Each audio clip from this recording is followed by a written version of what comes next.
Hello, my YouTube friends. I am back with another important yet easy, but that seems to be difficult type of question model from environmental engineering, wastewater treatment, or rather, I say sea-based treatment.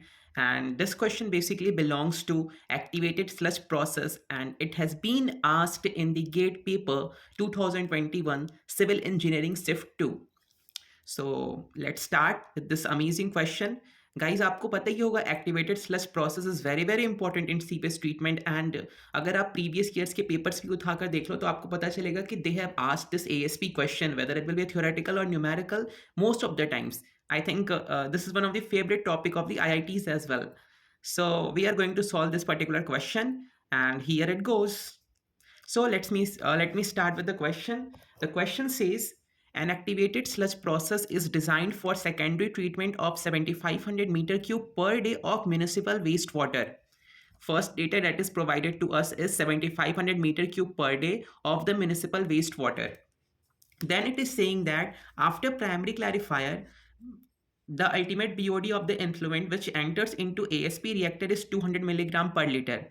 ये कह रहा कि पहले हमने इसको treatment दिया, second primary treatment दिया, primary sedimentation tank में इसको ट्रीट किया. आफ्टर दैट जो फ्लो रेट हमारा एएसपी रिएक्टर में एंटर किया that is 7500 metre cube per day. ये डिस्चार्ज आपको दे रखा है, यानी कि क्यू इनिशियल या क्यू नॉट की वैल्यू दे रखी है. Then it is saying that when it has been sent to the secondary treatment और we can say that ASP reactor, तो उस केस में जो इन्फ्लुएंट की बीओडी थी जो एंटर कर रही है that is 200 milligram per litre. So 200 milligram per liter of the BOD enters into the activated sludge process plant. After that, ये बोल रहा है कि treated effluent after secondary treatment is required to have an ultimate BOD of 20 milligram per liter. Guys, पहले तो हम एक काम करते हैं कि इस क्वेश्चन को करने के लिए जो हमें डेटा दे रखा है ना उसको लिख लेते हैं. This will be the most easiest way to proceed. So firstly क्या क्या हमें दे रखा है, तो हमें दे रखा है गिवन. पहले आपको डिस्चार्ज दे रखी थी Q initial that is 7500 metre cube per day. इसको आप क्यू नॉट से भी रिप्रेजेंट कर सकते हो. देन आपको ये बोल रखा है क्वेश्चन में कि जब ये इन्फ्लुएंट हमारा रिएक्टर में अंडर करा है तो उस मोमेंट पे उसकी बीओडी कितनी है that is 200 milligram per litre. BOD को किससे डिनोट करते हैं, यस वाई से. सो वाई इनिशियल या Y influent that is 200 milligram per litre. Further क्या बोल रखा है कि जब इस एफ्लुएंट को हम ट्रीट कर दे रहे हैं तो ट्रीटमेंट के बाद जो हमें सुपरनेटेंट फ्लूइड मिल रहा है that is sent to the disinfection plant, तो उसका जो एफ्लुएंट का कॉन्सेंट्रेशन है, एक्चुअली बीओडी का जो कॉन्सेंट्रेशन है that is reduce to 20 milligram per litre. आप गाइस वैसे तो इस क्वेश्चन में सिर्फ हमसे पूछ रखा है अंडरफ्लो वॉल्यूम के रिगार्डिंग, लेकिन अगर आप चाहो तो इससे एफिशिएंसी भी निकाल सकते हो उस प्लांट की, because efficiency is equals to BOD of the influent minus BOD of the effluent divided by BOD of the influent into 100. आपको influent की BOD दे रखी है 200, effluent की BOD दे रखी है 20, तो एफिशिएंसी कितना हो जाएगा 200 minus 20 that is basically equals to 180 divided by 200 into 100. तो आप उसको कैलकुलेट कर सकते हो. If I use my calculator to do that then I can say that it's 180 divided by 200 into 100. 90% efficiency. See, this reactor is having an efficiency of 90%. But question में ये नहीं पूछ रखा, सो लेट्स प्रोसीड फर्दर. तो इसमें बोल रखा है कि जो अल्टीमेट बीओडी है that is 20 milligram per litre, वो हम लिख लेते हैं Y ultimate of the effluent. Effluent यानी कि जो सुपरनेटेंट फ्लूइड बाहर निकल के आ रहा है रिएक्टर से ट्रीटमेंट के बाद that is Y E that is given as 20 milligrams per litre. Fine. Next data इसमें क्या दे रखा है, नेक्स्ट डेटा इसमें बोल रखा है कि जो mixed liquid volatile suspended solid concentration है that is given as 3000 milligram per litre. Friends एक चीज़ मैं यहाँ पे आपको क्लियर कर देना चाहता हूँ कि जो हमारा जो सॉलिड्स होते हैं ना एरेशन टैंक के अंदर जब हम माइक्रो ऑर्गेनिजम्स को ऐड करते हैं for a decomposition to start, जो कि एक सस्पेंडेड ग्रोथ मैकेनिज्म होता है, तो बेसिकली क्या होता है कि वहाँ पे जो सॉलिड का कॉन्सेंट्रेशन होता है नेट वो जो टोटल होता है that is MLSS. MLSS stands for mixed liquid suspended solids concentration. उसमें दो कंपोनेंट्स होते हैं, एक होता है ML NVSS और एक होता है MLVSS. ML NVSS मतलब mixed liquid non volatile suspended solids and MLVSS मतलब mixed liquid volatile suspended solids. जब भी आप क्वेश्चन कर रहे हो ना एरेशन टैंक या ASP के, आप ध्यान रखना कि वहाँ पे जो कॉन्सेंट्रेशन आपको अगर नहीं दे रखी है MLVSS या ML NVSS, सीधे MLSS लिख रखा है तो आप MLSS लेके प्रोसीड करो. अदरवाइज मोस्ट एक्यूरेट रिजल्ट्स के लिए हम MLVSS लेकर ही प्रोसीड करते हैं. तो यहाँ पे MLVSS दे रखा है तो we will take it as MLVSS only and this is XI. So XI यानी कि concentration of the solids in the influent, that is 3000 milligram per liter. ठीक है, फिर आपको बोल रखा है अंडर फ्लो जो हो रहा है उसका जो कॉन्सेंट्रेशन है that is 12,000 milligram per litre. आपको ये डायग्राम दे रखा है यहाँ पे. I think this diagram is visible. Okay, so इस डायग्राम में आपको क्या दिखा रखा है, पहले इसने बोला कि यहाँ पे ट्रीटमेंट हुआ, प्राइमरी ट्रीटमेंट, सेडिमेंटेशन टैंक से इसको पास किया गया, पास होने के बाद कुछ बीओडी रिड्यूस हो गई, फिर उसको हमने एएसपी रिएक्टर में भेजा. रिएक्टर में भेजने के बाद जो उसकी इनिशियल बीओडी थी that is 200 milligram per litre, कुछ डिटेंशन टाइम के लिए वो स्लज इसमें रहा. ठीक है, फिर उसके बाद से ट्रीटमेंट के बाद इसको हमने सेकेंडरी क्लैरिफायर में भेजा. उसके बाद से इसका जो कॉम्पोनेंट होता है ना, यहाँ पे क्या होता है, लाइक ये जो वैल्यू है ना, ये this is Q I, Y I and X I. ठीक है, ये तीन चीज़. Okay, Q I, Y I, X I, because we are talking in regards of the influent. यहाँ से ये निकला, फिर ये सेकेंडरी क्लैरिफायर में गया. सेकेंडरी क्लैरिफायर में जाने के बाद जो ये बाहर निकलता है that is basically having a BOD Y and concentration of the solids is XE. और यहाँ पे अंडर फ्लो हो रहा है, this is under flow. Under flow यानी कि सबस्क्रिप्ट में क्या आएगा, यू आएगा. So this is basically Q U, और yes obviously this is Q E. So this is Q U. अब ये दो कंपोनेंट्स में डिवाइड हो रहा है. कुछ पार्ट इसको हम लोग रिसाइकल कर दे रहे हैं, रिसर्कुलेट कर दे रहे हैं, ताकि उतना डिग्री ऑफ ट्रीटमेंट वापस से अचीव कर सके. और कुछ पार्ट इसका जो ट्रीट हो चुका है, इसमें स्लज है, that is basically sent to the sludge digestion and drying. वहाँ पे स्लज की थिकनिंग करेंगे. So that is basically Q W and this is Q R. So यहाँ से एक चीज आप देखना, Q U is equals to Q R plus Q W. ठीक है, इतना क्लियर है. सो अंडर फ्लो का कॉन्सेंट्रेशन दे रखा है, यानी कि हमें क्या दे रखा है, एक्स यू. ठीक है, तो एक्स यू दे रखा है हमें, that is given as 12,000 milligram per litre. ठीक है, फाइन. और क्या डेटा दे रखा है, लास्ट में बोल रखा है कि हाइड्रोलिक रिटेंशन टाइम, मतलब कितने टाइम तक जो हमारा जो क्या बोलते हैं सीवेज है या फिर जो वेस्ट वाटर है वो उस पर्टिकुलर रिएक्टर के अंदर रहा, that is 0.2 days. So hydraulic retention time that is HRT. HRT is equals to how much, HRT में दे रखा है 0.2 days. और लास्ट में आपको बोल रखा है कि mean cell residence time that is theta C, जिसको हम लोग बोलते हैं स्लज एज. ओके, तो स्लज एज कितना दे रखा है, theta C, that is given as 10 days.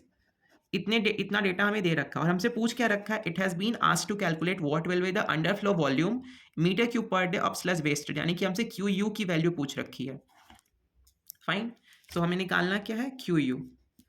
तो हमने सारा डेटा ले लिया वहां से. I think this is crystal clear that what we have to find and what has been given to us. Okay, तो अब आते हैं इसके सोल्यूशन पे. ठीक है, देखिए सबसे पहले तो आपको इन्फ्लुएंट बीओडी दे रखी है, इन्फ्लुएंट डिस्चार्ज दे रखा है और एफ्लुएंट की बीओडी दे रखी है, और इनिशियल जो कॉन्सेंट्रेशन है MLBSS mix liquid volatile suspended solids XI की वैल्यू दे रखी है. ठीक है, आपको सबसे पहले क्या करना है कि आपको यहाँ पे थीटा सी दे रखा है ना, तो देखो मेरे दिमाग में तो क्या स्ट्राइक करता है, जब भी मेरे को अगर F/M रेशियो, फूड में माइक्रो ऑर्गेनिज्म रेशियो दे रखा हो या फिर स्लज एज दे रखा हो, तो मेरे दिमाग में यही स्ट्राइक करते हैं कि पहले मैं उसके फॉर्मूला लिख लूँ, फिर फॉर्मूले से देखता हूँ क्या क्या पैरामीटर्स दे रखे हैं और क्या निकाल रहे हैं, क्या पूछ रखा है. तो क्योंकि मुझे F/M के बारे में कोई इन्फॉर्मेशन क्वेश्चन में नहीं दे रखी है, पर्टिकुलरली कोई बात नहीं कर रखी है F/M के लिए, जो कि बेसिकली एक्टिवेटेड स्लज प्रोसेस के लिए 0.2 to 0.4 के बीच में वैरी करता है, लेकिन उसके बारे में कोई बात नहीं कर रखी है.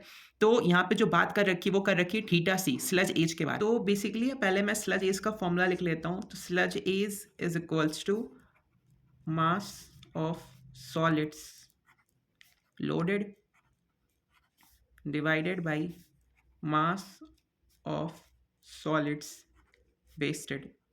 स्लज एज को ही हम बोलते हैं mean cell residence time, that is theta C. This is equals to V into XI upon QE into XC plus QW into XW.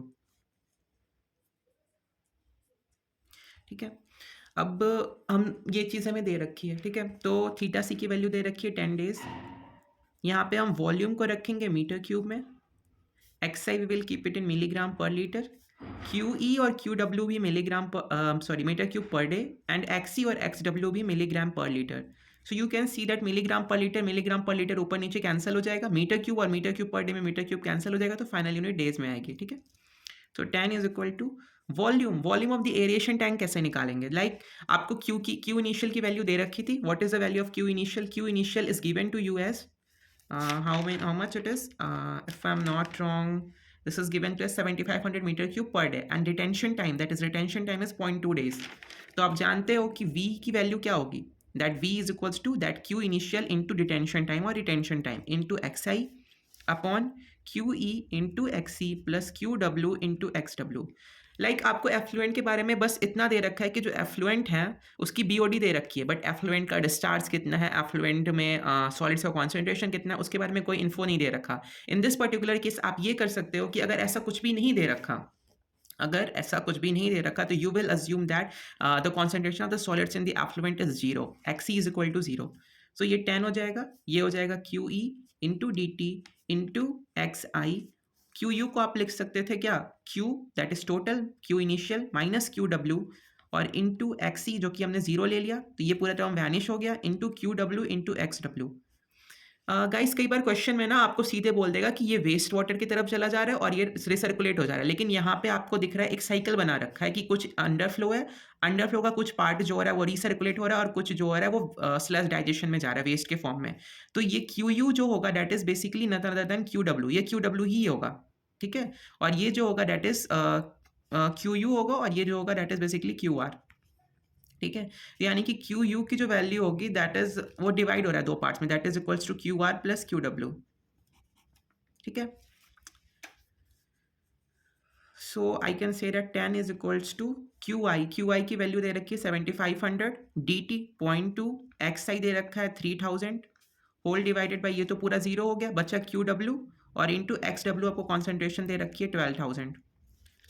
सी यहाँ पे दे रखा है ना 12000 इन अंडरफ्लो, 12000 मिलीग्राम पर लीटर। तो इसमें जो कॉन्सेंट्रेशन सॉलिड्स का होगा, सेम कॉन्सेंट्रेशन यहाँ भी होगा, सेम कॉन्सेंट्रेशन यहाँ भी होगा, and Q W is none other than Q U only. So I can say that QW is equal to 7500 into 0.2 into 3000 whole divided by 12,000 into 10। Calci से अब कैलकुलेट करते हैं हम, 7500 into 0.2 into 3000 divided by 10 divided by 12,000। So Q W की value आ रही है 37.5 units metre cube per day. This is only Q you.